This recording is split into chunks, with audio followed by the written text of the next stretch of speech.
just want to say thank you, because I know this is appropriate for this video that we're doing, but it has massively changed the club.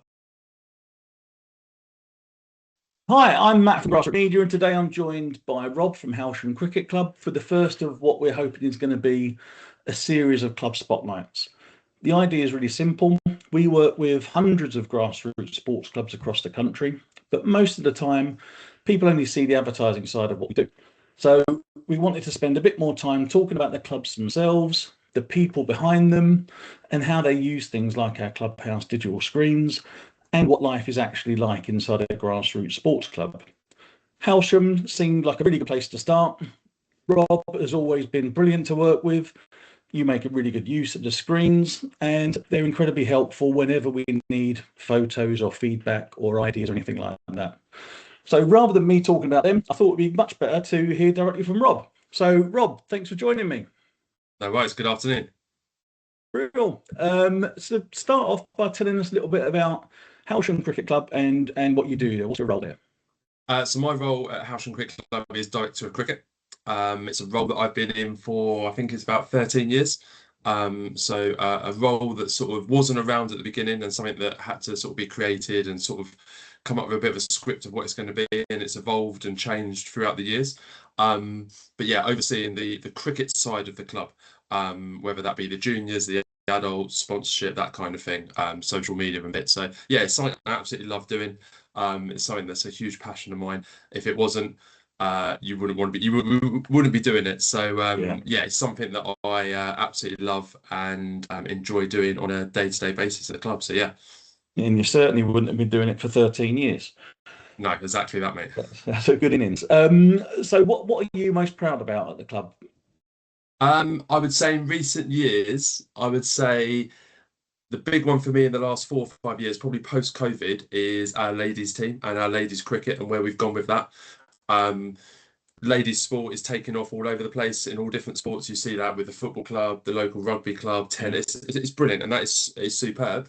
And I think down where we are, right down south, we were one of the first with ladies cricket. And not just the successes, but they played yesterday, and the community that they've brought and how it has added to the club that we had before. We had some ladies playing on Saturdays in league cricket, but they didn't have their own team. And now we've got a squad of probably 20, 25 ladies and girls that play on Sundays, 2 different teams.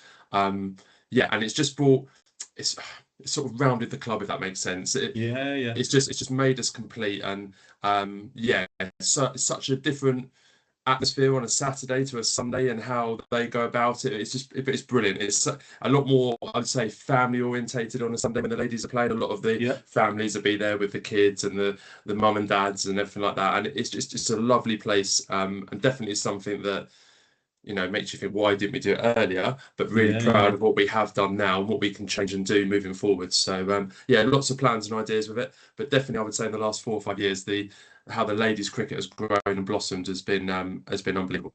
That's really, really cool. Really, really good to hear. And I think it's something that we hear quite a lot, especially as the women's game's growing at the moment, not just in cricket, but football, rugby, much more inclusive than what it was. And I think also you could say that sports clubs in general are getting more inclusive now. I think with a lot of clubhouses being kind of center of the community, with some places where pubs are closing and things like that, then kind of some sports clubhouses have kind of stepped up to be that kind of community hub. Is that almost that sort of safe place where people just feel they can be themselves, they can relax, they're with like-minded people? You're very right in that sort of pub aspect, and unfortunately, yeah, a lot of them are shutting. So yeah, I think sports clubs have had to sort of take a little bit of that on and run with it. And there's still loads more we need to do. Facility-wise, probably isn't as great as it could be for women's cricket. You know, changing rooms and everything like that. But they're things that take time. They're not things you can just throw a magic wand at. So yeah, plans and bits in the pipeline to help and to make that side of the club more rounded as well. So onto the screens. So that's the kind of main thing as to what we're talking. We got your content playing on the little demo screens behind, which is good. I think you use the screens really, really well. You've got 2 screens actually, haven't you? You've got one, you use them slightly differently. So could you talk to us a bit about how you use those screens? What do you normally put on them, and kind of why?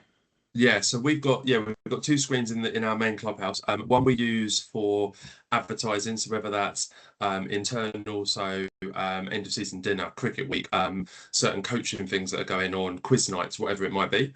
That's our kit up on that left one I can see now as well. Yeah. And then on our other one, we have all of our sort of information that we need to display as a club that used to be on a pin board, didn't get looked at, got knocked off, ended up looking in the right state. So that might be match fees, that might be certain roles within the club, that might be captains, that might be safeguarding, number, email, if any issues. So stuff that should be out and needs to be out and is important, but just displayed in an interactive way that catch an eye rather than being on an A4 laminated sheet of paper that doesn't get looked at and that gets tucked away around a corner where no one sees it.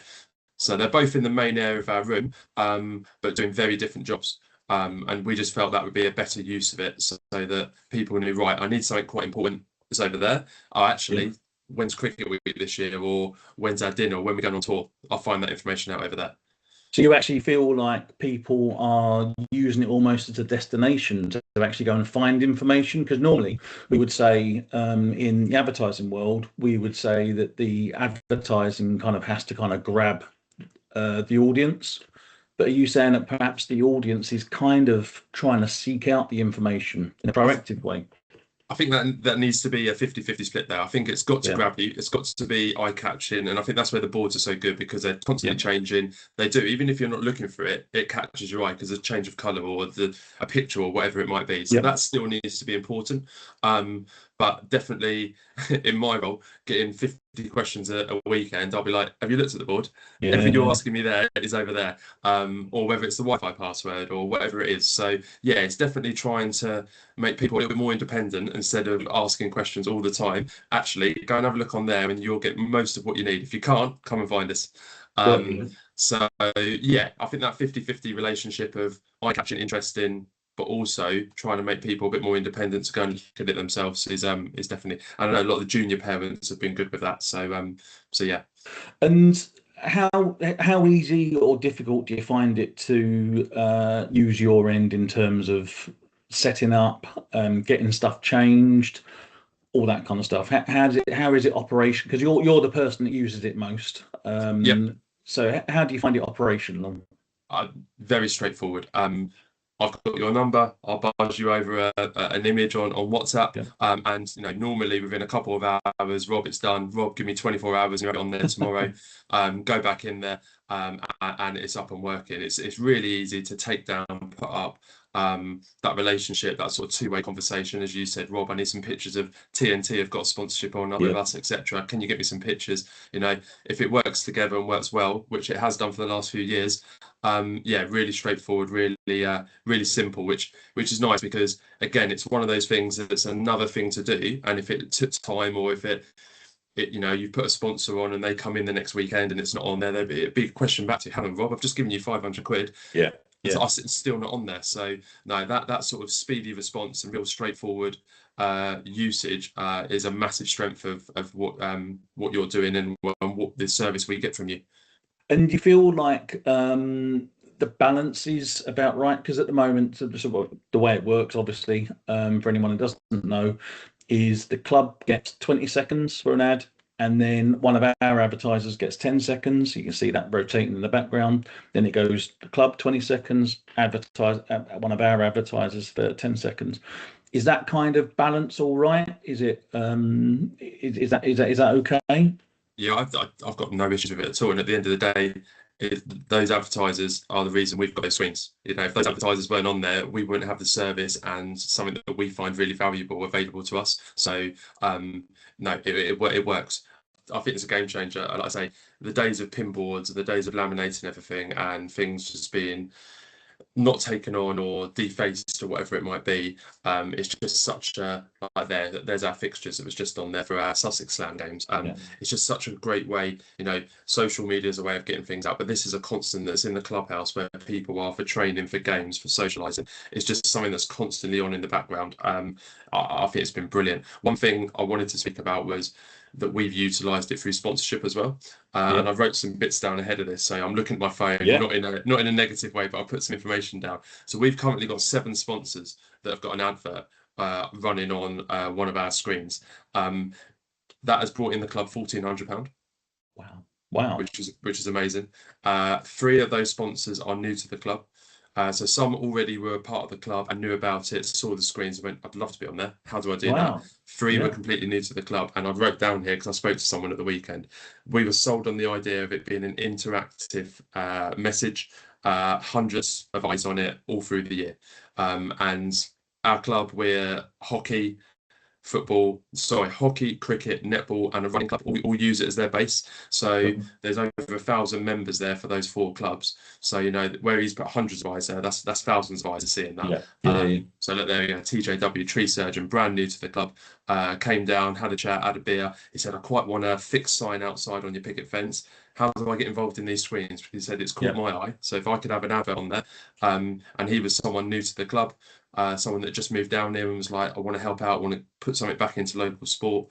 So 7 sponsors, 3 new to the club, and £1,400, which that helps us go and buy a new bowling machine. That helps us, whatever it might be. That's a decent chunk of money. So so what else is anything else happening at Hailsham that at the moment that you kind of want people to know about?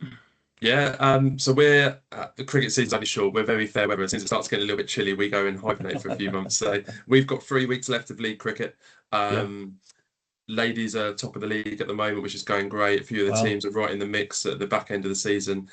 We've got a couple of teams have got to a finals day, which is brilliant. So that should be a good day out. And our under 10s last week are playing Arundel Castle. Is one of the most beautiful places you could ever play cricket, and luckily my daughter was part of the team, and I said there'd be some amazing cricketers that have never played at Arundel Castle that would be like, oh, that's on my bucket list of where I want to play.